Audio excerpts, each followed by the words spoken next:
from Myfirstwig. I'm going to leave all the information in my description box just in case any of you guys are interested.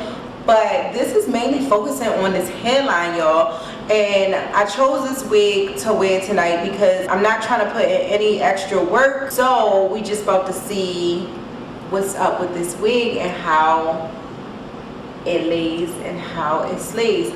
So this is what the hairline looks like. The lace and everything is just like, I can tell it's going to be on point. This is light brown lace and it works wonderful. Like, do y'all see this? You don't have to do the ball cap method, none of that. And look, see, when I put this on, you can't even tell where my stocking cap is, which is freaking crazy. Other wigs, like when you apply it or put it on, you can see the stocking cap underneath.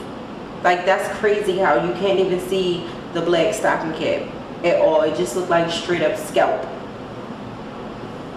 So you don't have to worry about what color stocking cap you gonna wear, none of that. If you don't know how to cut off lace, you're just cutting all the lace off, like very close to the hairline. That's basically how I cut it off.